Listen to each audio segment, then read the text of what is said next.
Welcome back for a new Let's Play video. But with that said, again, not much commentary right now, as there is a lot of noise, needless to say. But maybe a minute or two, but as you can see, recently started working on this section from the outside. Trying to decide how I want to end up doing the door and stuff right here.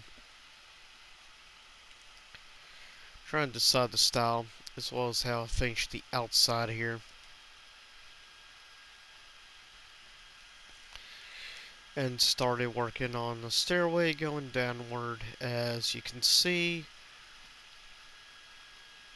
this area of course will have water and stuff once it's all said and done.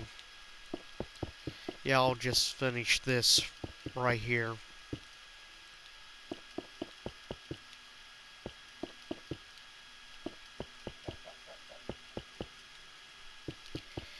Yeah, why not? I need to remove some of the trees and stuff right here off the side just to finish things for this section.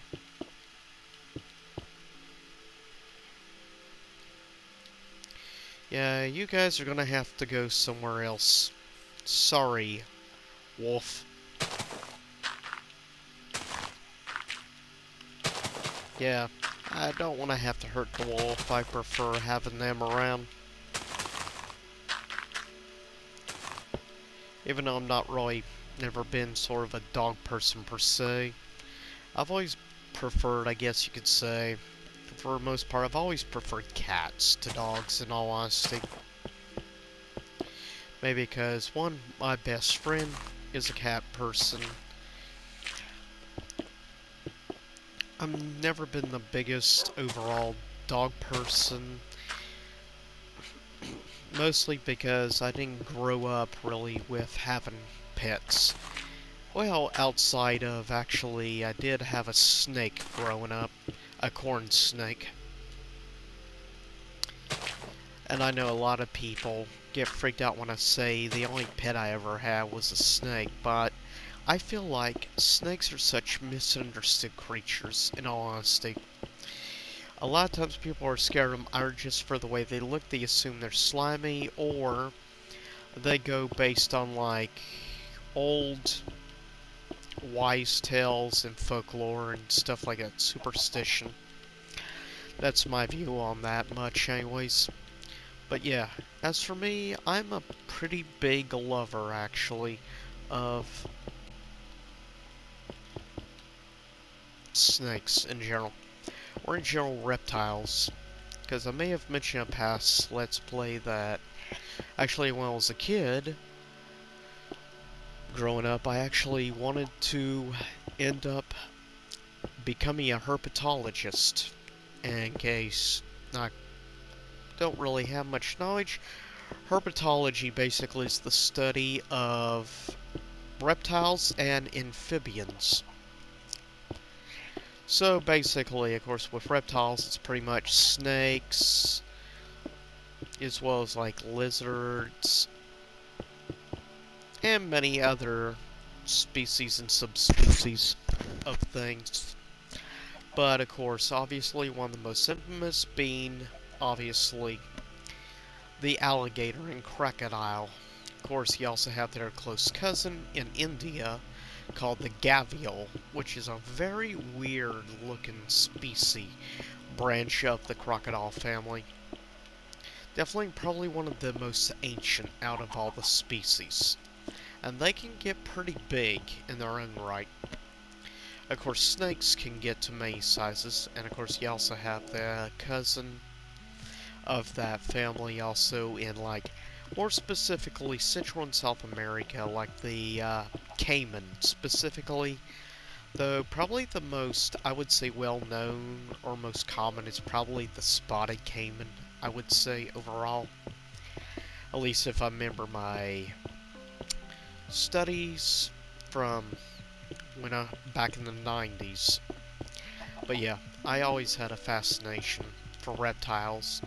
I do find it interesting looking back a lot of the misconceptions of creatures like dinosaurs, as most people probably figured they'd be like ancient relatives of the reptiles, which you would think given like the alligator, crocodiles, and gavial and all those species are definitely an ancient species, that's for sure. And you have other pretty old ancient species as well, branch off groups. I would say probably some of the best well known, outside of obviously them, and snakes, are specifically lizards.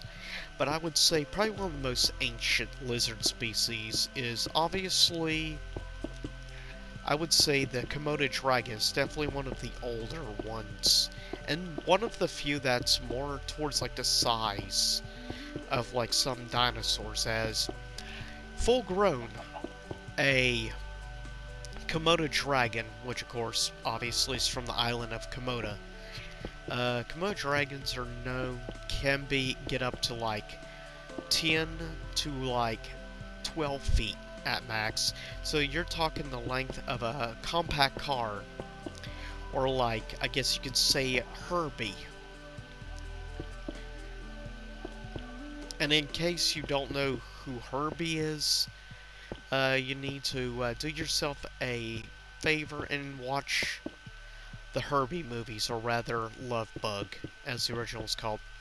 Total of the original line, there was like, I believe, 4 Herbie movies. Yeah, I was like a big fan of classic Disney growing up. And the Herbie movies were some of easily my favorites. You had the Love Bug, you had like Herbie Goes to Monte Carlo, which was the second one, which also starred Don Knotts, which was a mountaineer from West Virginia. One of the few that made it to Hollywood, pretty big too.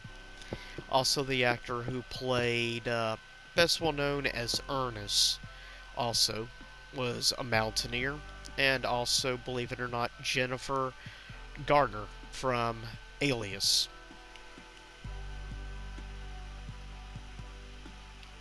Yeah, just a fun fact about some of them. Because they're treated as pretty big, sort of, definitely celebrities here in their home state. Also, I would say, of other big ones here, of icons and stuff throughout at least history, big ones like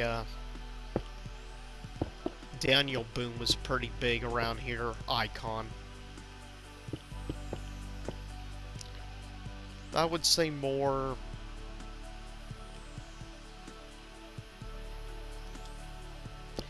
Dan, really, yeah, Daniel Boone definitely a classic icon.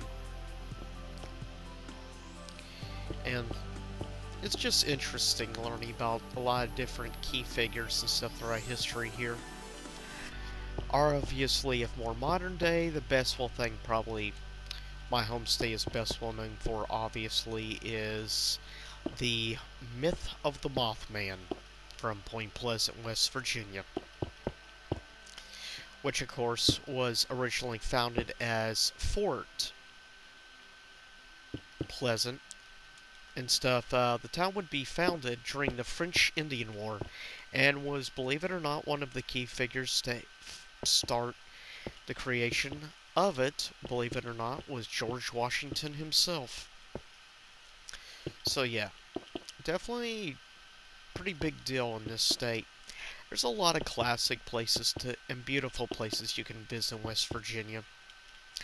I mean, if you like basic history, or heck, if you like sports and stuff, like college football is huge here in West Virginia, especially in Morgantown, the home of course, WVU, and my hometown of Huntington, which is the home of Marshall University, which is a pretty big deal around here, just like specific, probably one of the big, I would say, local sports icons and stuff are in my hometown is definitely probably the most popular and successful head coach of Marshall University football team, and that being, of course, former coach Bobby Pruitt was a big, and is still true, is a big icon in my hometown. I've lived in a couple places in the state. I've lived in a smaller outskirt town, Barbersville, which is a beautiful, known as the village of Barbersville. It is a beautiful town, one of the oldest parts of Cabell County. I would say two of the oldest areas are arguably, at least of townships and stuff, are arguably Barbersville and part of Huntington called Guyandotte, which was originally also like a fort. Originally, Guyandotte was its own town, then became just part of Huntington. It's actually quite an interesting and long story, really, on a lot of that stuff. But that's one thing, like, there's a lot of people here, like myself and others, who really love the history of the state. Whether it be local, and like one fun little fact about Huntington, weirdly enough, the actual college of Marsh University, believe it or not, is actually older than the town or city of Huntington itself. Just an interesting little piece of info that I find quite fascinating and I actually really love. And there's many beautiful historical landmarks and places to visit in West Virginia. I mean, if you love, say, the supernatural and stuff, I always tell people, then you should go visit a beautiful old-fashioned town that definitely has quite a long history in the supernatural called Harper's Ferry.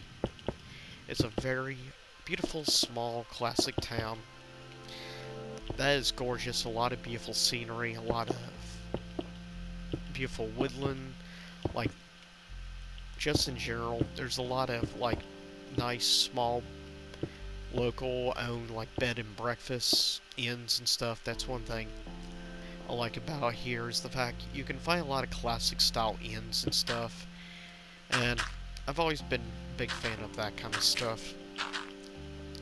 But then again, history has always been one of my personal favorite subjects, as I can honestly say, that is one of the few subjects I pretty much always got A's in, always excelled, was in history.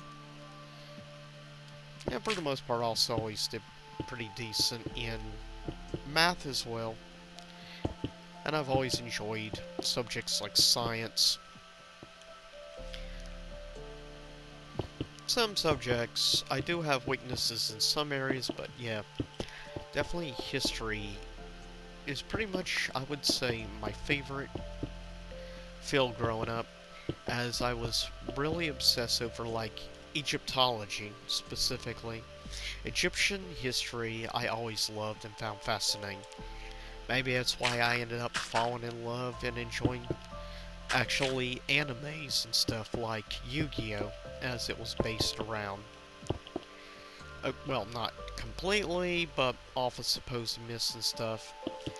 But honestly, it was just cool seeing Egypt brought into, like, an interesting take and stuff, alternate, like, fantasy world and stuff. It's just interesting.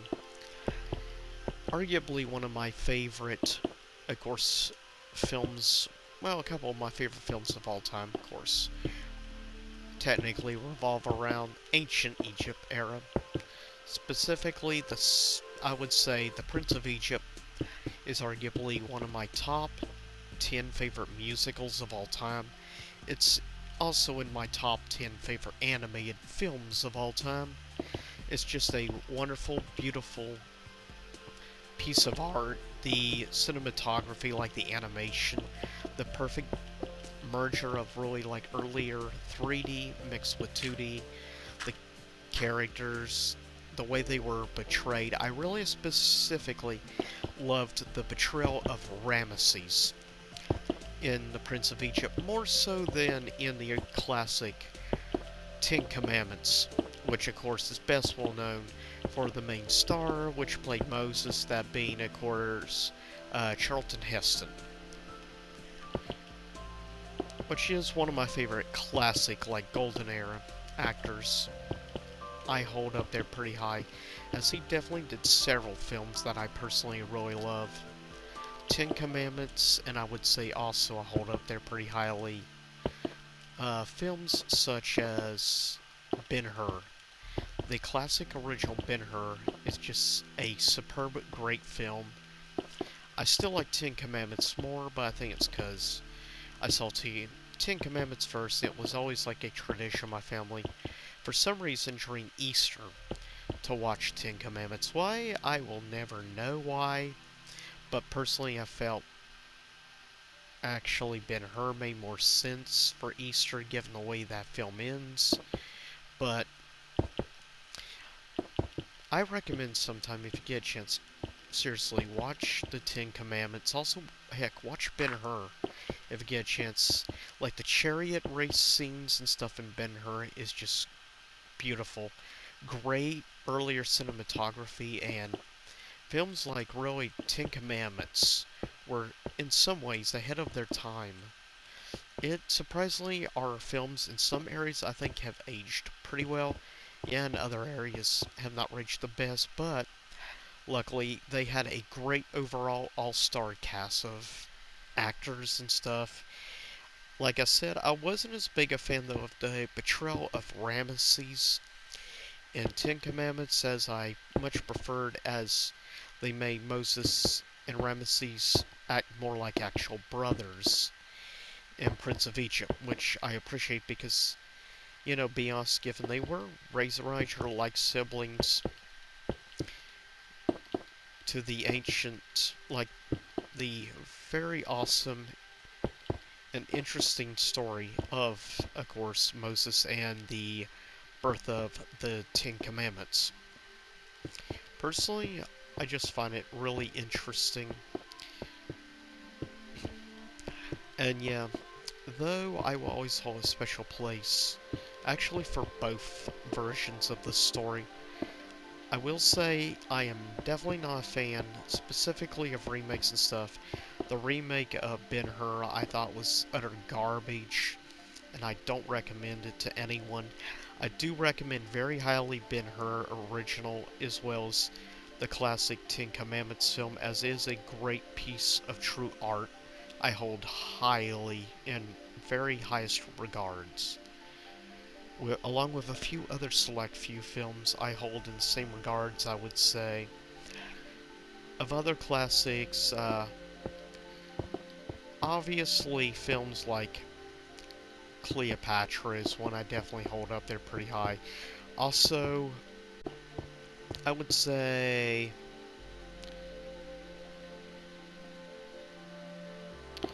Casablanca is another great classic, along with, of course, the original Wizard of Oz, Gone with the Wind. Though there are definitely things, of course, that have not aged, but keep in mind, things like Gone with the Wind was a time period piece film, so that's to be expected that wouldn't age the best.